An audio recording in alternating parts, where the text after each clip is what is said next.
we had someone in a role who wasn't doing the job we needed them to do because we didn't give them all the expectations of it. What happens is sometimes you have a role, like how to greet a patient, like a new patient experience, right? Let's say you have that, and you go through it once at the very beginning with your assistant, and it's 40 things you got to do, and you make sure all of those 40 things are done and checked off. Because you need to make sure that your system is also being clearly communicated enough so the person knows how to do it. Totally. It has to be foolproof. Hey there, I'm Eric. And I'm Alex. We're just a couple of dentists who have been through it all. From buying practices to startups. From navigating the military to developing software. And doing it all while still managing to stay married. To each other, if that wasn't clear. So if you're tired of watered-down dental advice and want real strategies at work, you're in the right place. Welcome to Just a Couple of Dentists. All right, so I was randomly reflecting, because it's been a little bit over a year since selling the practices, or partnering, whatever we want to call it, but not being sole owners.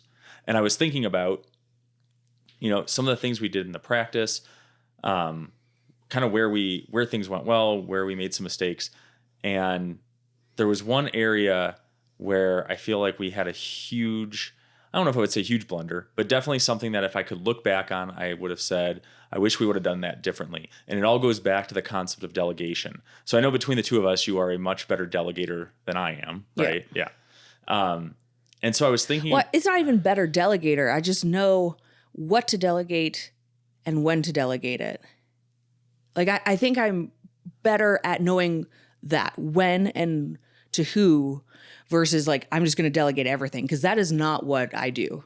I don't just, sit around the office and say, oh, you need to do this and you need to do this. With you at home. And you do that. Yeah. At home, different story. Because, it's like, you need to do this. Mm-hmm. And that's about it. But no, at the office, it's very different. It's not about just delegating to whatever, whomever, for whatever topic. There's like a strategy to it. And I think I know the strategy to it better than you. I think sometimes I would take too much of like the simple approach of either just like, if it means delegate, I'm going to delegate everything. And that's where I had made this error. Okay. So it was, I think spring of 2021, COVID was about a year old. And so there were still some regulations, but not a ton. Yeah. Anyways, around that time, we said, okay, we did grow during COVID. For a lot of other reasons, but I feel like ours was one of those practices that actually did pretty well. It grew. And so we said, okay, to get to that next level with us having two offices, we said, we got to organize this. It felt like with our second kid potentially coming on the way soon and just wanting to step back a little bit from taking every single role, we decided that we needed to grow the organization more. So that's where we brought on a consultant to come in. And I think it was around April of 2021 when they came in. And the whole concept behind what he was doing was based off of EOS, which maybe you want to give a brief description of EOS. You're not the EOS expert? I'm not the EOS expert. No, not at all. So, basically it was just an organization system for your practice.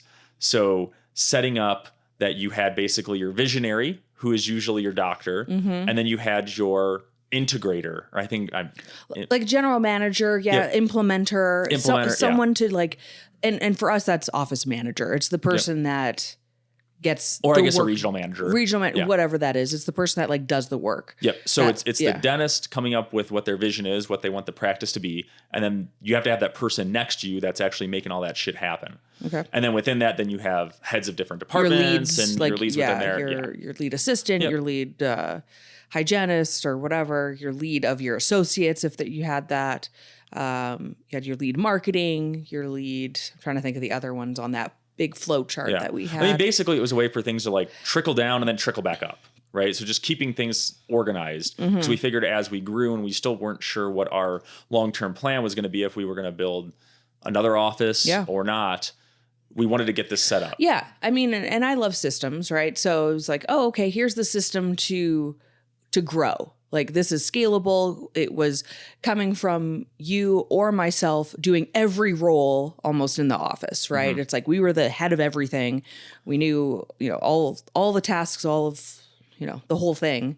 And it was pitched to us that it was like, well, you shouldn't be doing all of that. You need to be focusing on like just the things that matter. The big picture stuff. The big picture stuff, the visionary, the founder, and other people need to be doing the other smaller things. Yeah, or making it happen. So he came in for the weekend. That was great. What we ended up doing is we created a role for so the visionary is us, and then the person that was the integrator, the person who implemented everything, was an office manager at one of our offices who was going to end up doing it for both. Yeah. So which happened first? Because this is a little hazy for me. Okay. So, yeah. Let's see if we remember. So she was my kind of office manager at my office. And then I don't know, through like people just leaving and stuff at your office and my office and stuff. I mean, she was a very good office manager. Oh, yeah. She, detail oriented and very nice. Knew numbers, knew how things worked. Did we approach her before we hired the consultant? And was this a conversation we had with her with like, hey, we would like it if you would be more of the regional manager and do both offices.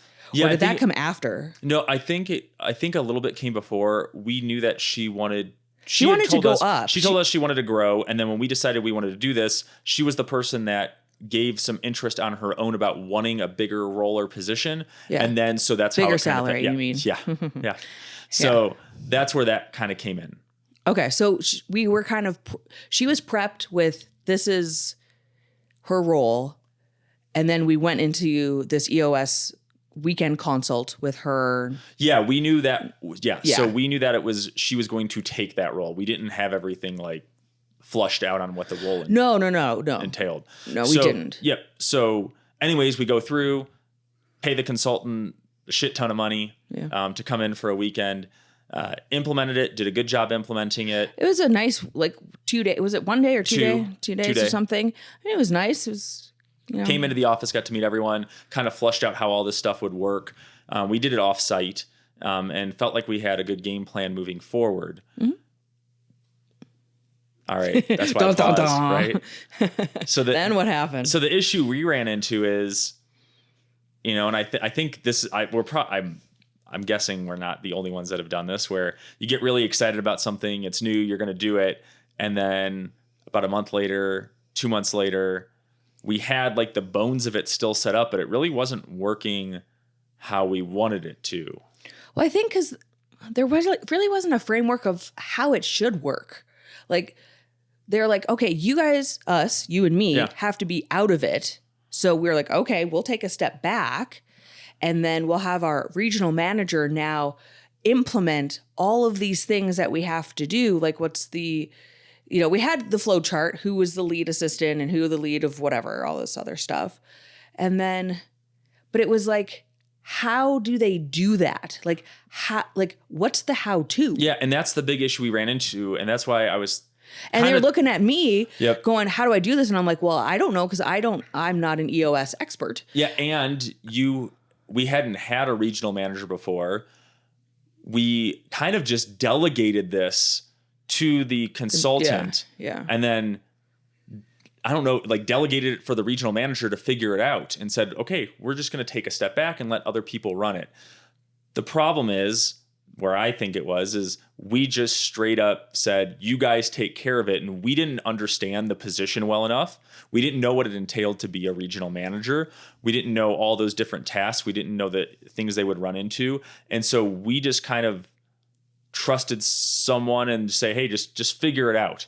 And I feel like that was a big error. Trusted our regional manager or trusted the consultant? I think both. I think it had to go back to us flushing out more what their role was going to be and how to do it, because I don't think we prepared our office manager turned to regional manager well enough. And what ended up happening is she got stressed.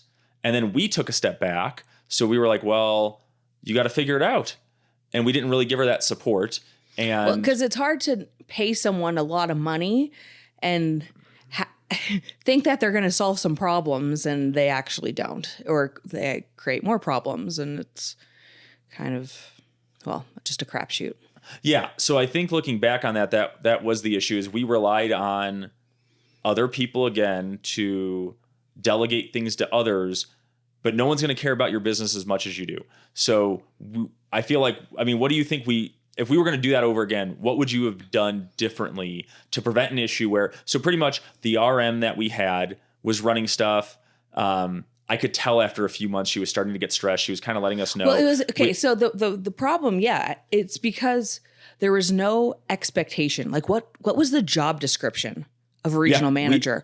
We really didn't flush that out. Like you said, we didn't. I mean, I think there was a backbone of it, but it wasn't. Well, I don't think she had a clear understanding. Our expectation was that she was supposed to go to both offices, and make sure in person that because she lived closer to my office. That was her main office. Yeah. She wasn't used to going up to yours, and she didn't like going up to yours.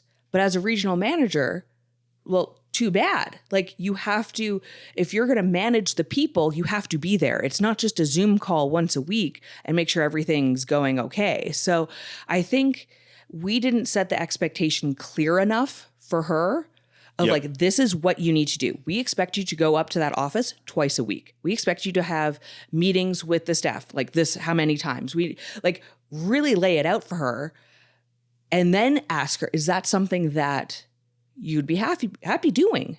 Like, does this fit your goal? Because if it doesn't, then we're at a fork in the road right now. And it's like, what do you want to do? Yeah. So I think she liked the money aspect of it. Like, oh yeah, this is like a raise. I'm going like higher up in the business. Is good too. I think people want to advance.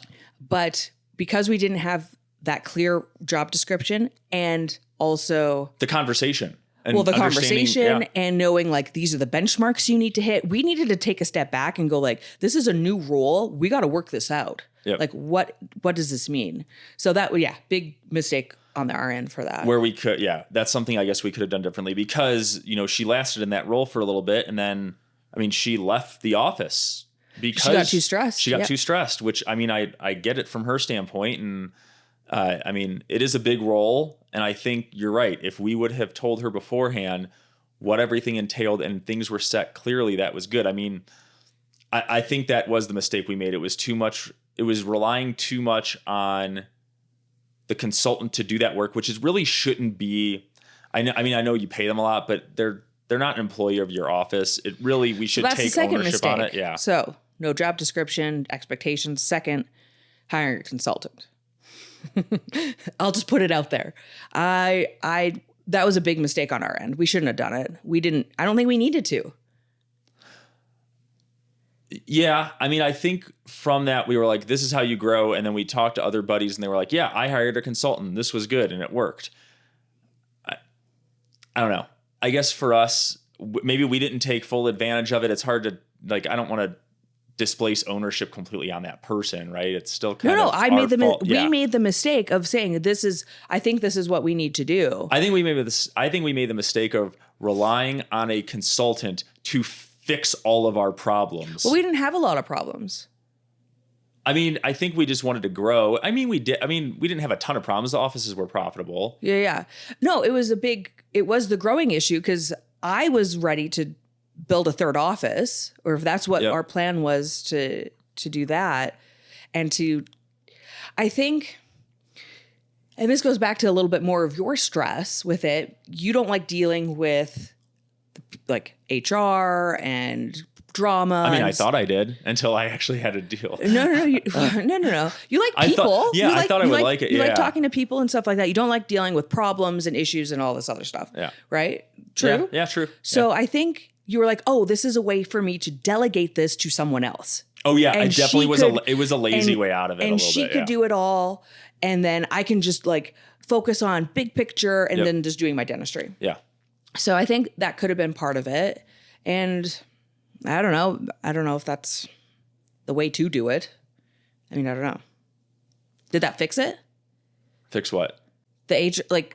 Your perception of working around the HR and the issues with dealing with people. No, it really didn't. And I think why it didn't is because we had someone in a role who wasn't doing the job we needed them to do because we didn't give them all the expectations of it.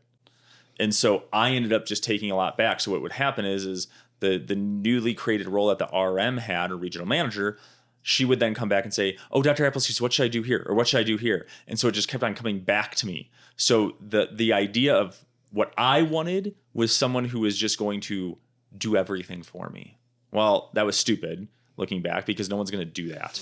Yeah. And to have that expectation without giving anyone any clear guidelines or any of that, or any type of getting any feedback from them, it wasn't going to work. So I set someone up for failure, and I relied on the consultant to also do all the work for us too. Yeah. And I shouldn't have done that. Hey, quick break here. If you're enjoying Just a Couple Dentists, don't forget to follow or subscribe wherever you're listening. It's the best way to keep up with new episodes and hear us argue about dumb stuff and complain about dentistry. And trust me, you don't want to miss that. Now back to the show. Yeah, I agree. So when it comes to delegation, one thing we learned was you need to master it before you delegate. We learned that in the beginning in the startups. And I think you did a really good job of that, of knowing every single role in the practice before you had other people to do it.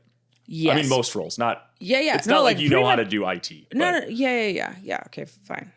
But yes. So I think I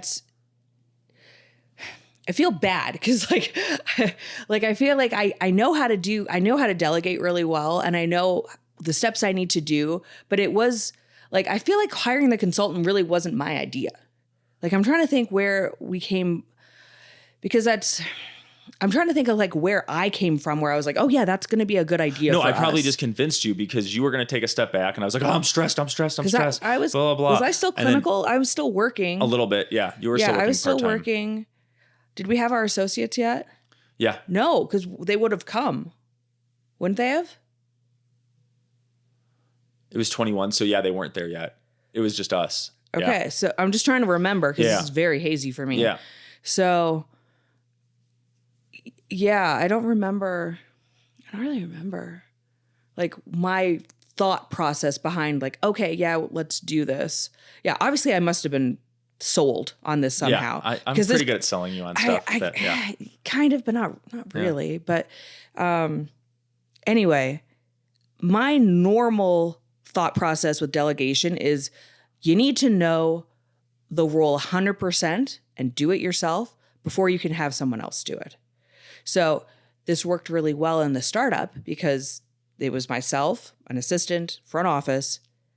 I had to learn every single thing. Yeah, you were thrown into the fire. You just had to do it. I had it's to sink do or it. swim. Well, yeah. And yes, I hired a front office who had some experience. The dental assistant was straight out of school. Mm-hmm. So she had some like internship, experience, but like not a lot. But the best thing we did was I wrote the how-to manual. Like when we're, sitting twiddling our thumbs because, you have like a couple patients on the schedule because it's a brand new startup. What else is there to do? And it's like, all right, let's come up with the system. How do we do this? I'd never used Open Dental before. So I had to learn Open Dental. I had to learn how to send claims. I had to learn how to like look at EOBs, what it all meant, how to do secondary claims, all that other stuff, to learn everything that had to do with the front office, AR, collections, all of that stuff. I had to learn it because I had to write the manual on how to do it. And back office too. How do you set up a tray? How do you clean the sterilizer? Do you really think I really want to know how to clean a sterilizer? Absolutely not. Yeah. But I only wanted to learn it once because then I'm going to write it down and then someone else can follow my directions. So I've been good at that. I think I've always been good at kind of like taking directions and like making them pretty simple. So I think that's what made our team kind of work in the beginning, was that we had that kind of playbook. Well, yeah, because you kind of had it like, I think you may have said this, like if it's not written down, that doesn't really exist. Oh, yeah. Because I've done this before. So I've made mistakes too. I'm not like, oh, I have the manual for every single thing. What happens is sometimes you have a role, like like how to greet a patient, like a new patient experience, right? Let's say you have that and you go through it once at the very beginning with your assistant, and it's 40 things you got to do. And you make sure all of those 40 things are done and checked off. And then that assistant leaves or brings on another one, and that 40 things turns into 35. And then that person leaves and you get a new assistant, and that turns into 20 things. And it becomes this, if it's not written down, the 40 things at the very beginning, you end up by that sixth assistant that comes on board, you're like, just see the patient. Yeah. Right. And your whole patient experience that you had thought this whole thing out is now so shortened because you don't have time. You're busy running from chair to chair doing other things. You don't have time to step back and write it down. You don't have time to like sit down and train someone verbally and go like, this is what you need to do and this, and this. So it becomes this like condensed, like not a great system anymore. And the same thing goes with like ordering, you don't have the system. And you're just like, just order me whatever. You know how to order, and that's when mistakes happen. That's when the patient experience goes down the drain. You start getting bad reviews. Your ordering is crap. You end up having to like return a lot of items, and your, percentage of budget goes up and stuff like that. And you're like, why am I overspending? It's like, because the person hasn't been trained correctly. So the biggest thing is going through, you have to do it first. Yep. What is that patient experience? We'll just take that example. I'm going to go through it, the whole thing, step by step. I'm going to write down every single thing that I do. Then I'm going to go back and I'm going to do it off of my list. I'm going to say, okay, number 1, this is what I need to do. Number 2, is this what I need to do? Number 3 doesn't make sense here. I got to tweak this because it doesn't make sense, right? And then you give it to your assistant and you watch them. And they go through it, and maybe they have a question on, step 5, does this mean this or this? Obviously my directions weren't clear enough. Let me tweak that again. So after a few iterations of this thing, now you have the how to, your patient experience how to. Well, yeah. And like you were just mentioning at the end, the other important thing is getting those feedback loops. So you can't just create the system like you didn't say, okay, go do it. Just go do it. Like you have to, like you said, you have to watch your assistant do it. You have to see what issues they have. You have to talk with them in the beginning because you need to make sure that your system is also being clearly communicated enough so the person knows how to do it. Totally. It has to be foolproof. And I think I learned that from like, I don't know if it's just you or just anyone in general, but it's like, if I need to give you clear directions at like going to the grocery store, it's like, I can't just say, get apples. It's like, no. I will pick the wrong one every single time. You'll pick the wrong one. I have to give you the brand. I have to give you how many, like what they need to look like. For. Yeah. What to look for. Not wrinkly, shiny. Yeah. Bright color. Yeah. All that stuff. So it's like, I have to be very precise because that's how I know I'm going to get the result you're looking for. Because exactly. I think that it goes back to like your assistant or me, we're not in your brain. So unless it's clearly communicated, we're not always going to know the nuanced things that you want done. Yeah. So it is important. Like you can't over communicate enough. Yeah. Yeah. So that's kind of the start of my framework for doing that. Yeah. What else do you have on your... What else do I delegate? I'm terrible at delegating. This is not my thing. No, at all. You do delegate. You delegate, but without like having expectations and giving a clear directive. Yeah, I'll delegate stuff because I'm just being lazy and I don't want to do it. Yeah. Without the bigger picture of I'm delegating because I want the system or the office or whatever it is to be better because it requires work. Yeah. And so that's like, I don't mind delegating. No, of course you don't. No. And that's the thing. And a lot of people are like, just delegate everything. Yeah. Like, and that is I think a huge, huge problem. If you don't know how to do it yourself, how are you going to fix it when something goes wrong? If you delegate something, go clean up my AR, right? Yeah. Like, unless you're hiring an expert in the field and paying big bucks for them, it's probably going to be someone that works at your front desk and kind of understands it a little bit. Yeah. But they're also going to have questions. So unless you can answer every question And if you then just it's just the blind delegate, leading the blind. and then if you just delegate it and you're like, oh, just do this, one, it's going to be done incorrectly. And two, it's going to actually create more work for you because they're going to come back with all these questions. You're going to be like, I don't even know how to do this. Like, now what am I supposed to do? Right. So I really, I hate when people are like, oh yeah, you have to delegate all this stuff to make more time for you and stuff. And it's like, yeah, you can after. Like delegate once you know how to do the role yourself, how to create the tasks, give it to someone, get that feedback loop, and now it's done. Now you can focus on something else. Now you can actually delegate it and then understand that it's going to be done correctly. And I have the expertise in that I can answer questions if they come up. Yeah. And so I think the other piece though is that's for a lot of stuff within the office. There are certain things though that you have to know when to pay for expertise. Yeah. And that would be, I think in dental practices, that's for IT, right? I'm not going to learn how to set up a server and how to make sure we're not getting hacked and how to make sure that if a computer goes down, how to fix it and how to put a new intraoral camera in. That's stuff that isn't worth your time. Yeah. So but technically you have hired an expert. And you do pay like the big bucks for it, right? IT is something you should not skimp on at all. Well, yeah. So it's like that is the expert. So I think you have to look at it that way. It's kind of like, who are you hiring to do this job? Does this take... And I know it's tricky. Yeah. So what do you think on... Okay, so IT, obviously one I think in the dental office you hire for expertise. Yeah. So here, let's go through another one. All right. And you tell me whether you would hire that out or would you rather learn it all? Okay. Marketing. Marketing is tough. Okay. Why? It is tough because unless I think I know the answer, but unless you're good. So, because marketing people kind of like they sell. That's what they do, and they sell you too, right? On like these are the best things to do. I think you have to have a knowledge base of what is going on. I don't think you can go blindly like you can with IT a little bit into marketing because I think they can sell you on need this, and this. Yeah, and you're I think even good marketers would tell you that we've talked to a lot of marketers who are really good, and they will tell you there's a lot of bad actors in marketing because it's a very soft science. It's very easy to not quantify results. So it's very easy to sell people and over promise and under deliver, and they have no idea that that's occurring because you're coming in at it with so little knowledge.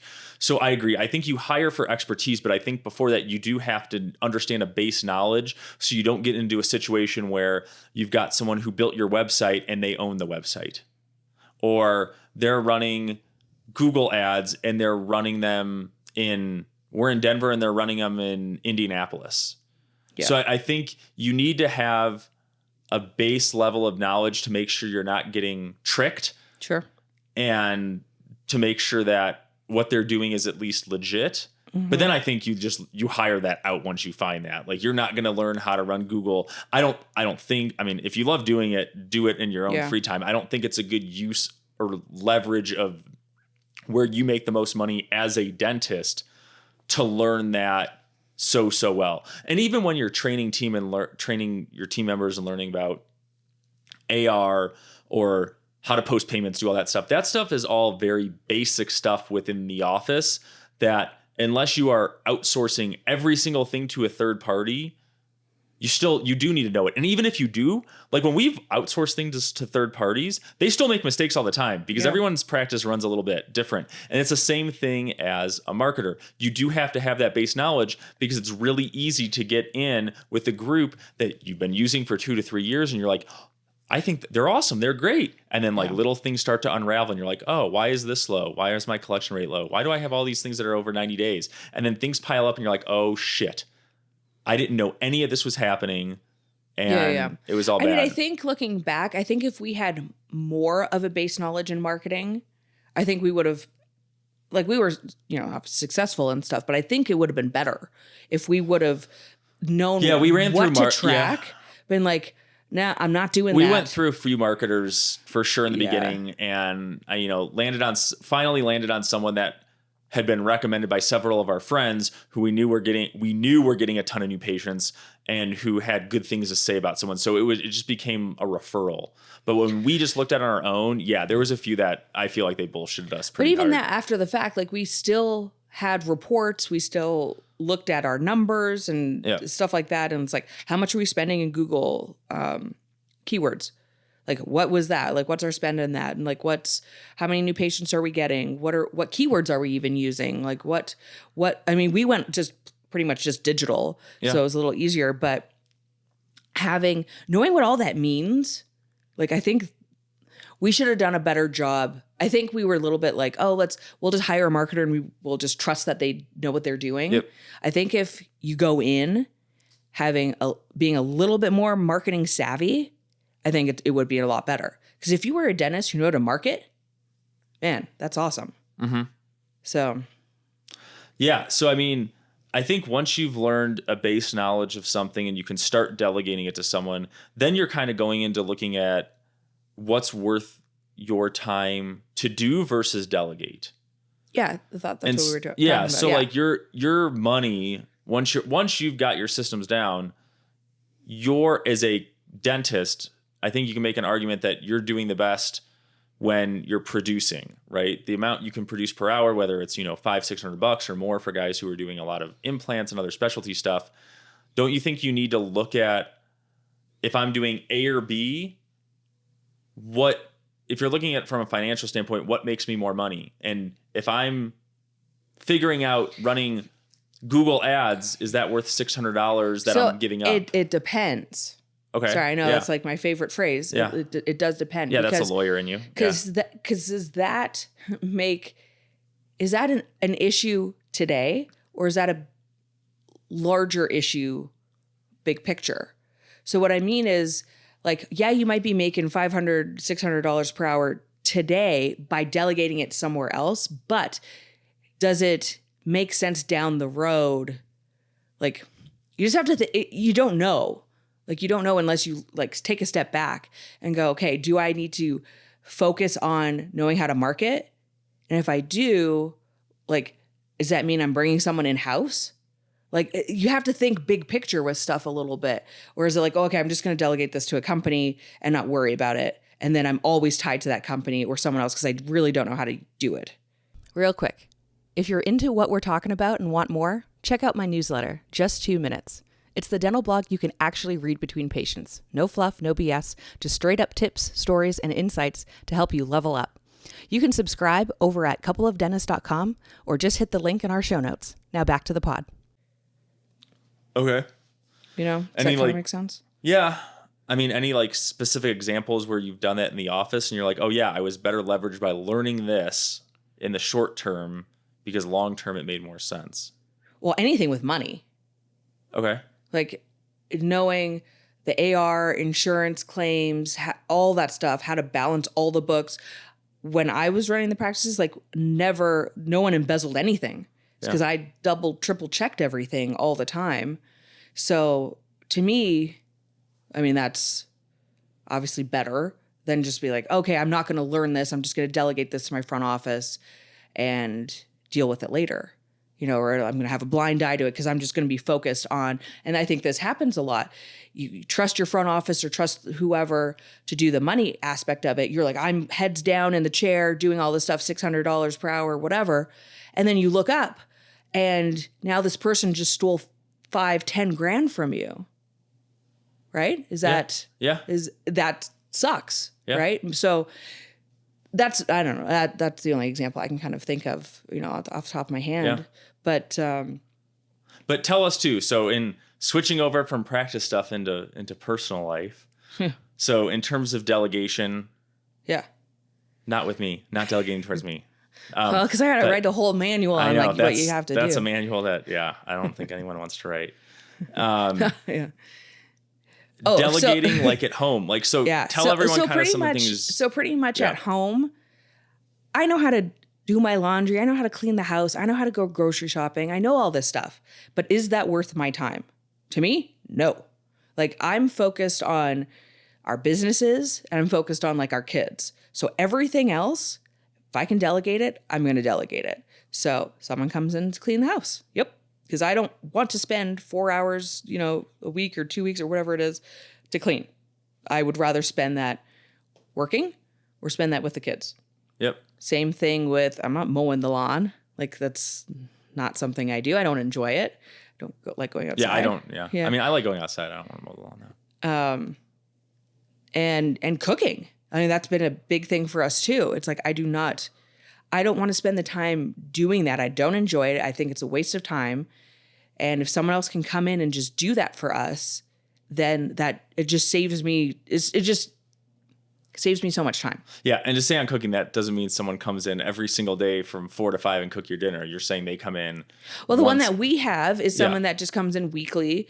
She has a bunch of recipes that I give her, the things that we like to eat. She cooks everything pretty much for the week, puts things all in the fridge, labels it, and then I'm good for the week. I just have to pretty much heat it up. So yeah.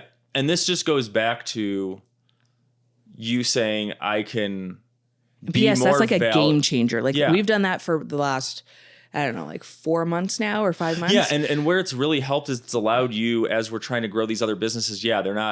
It's not like they're at a point where they're making so much money that you can say, well, I make $1,000 an hour when I work and I have to pay someone $30 an hour or $40 an hour, whatever it is, to meal prep per hour. Okay, well that difference is way more. I'm giving up so much more by not working and cooking instead. So it makes sense from that point.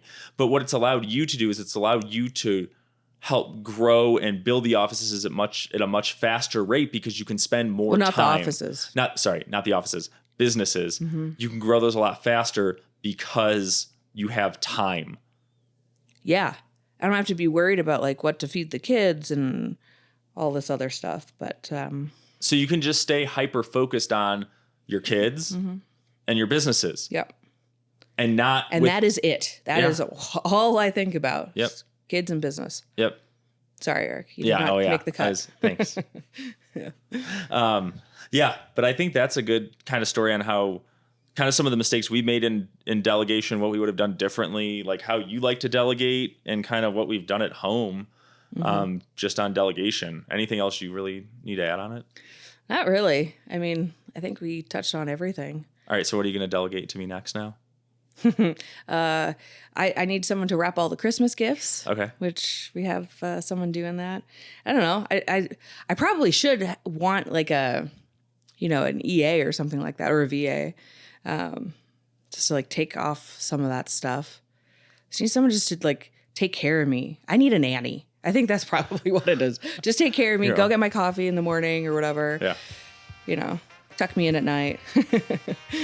And so now you're delegating for me to finish this podcast and upload it? You do. Yeah. All right, cool. All right.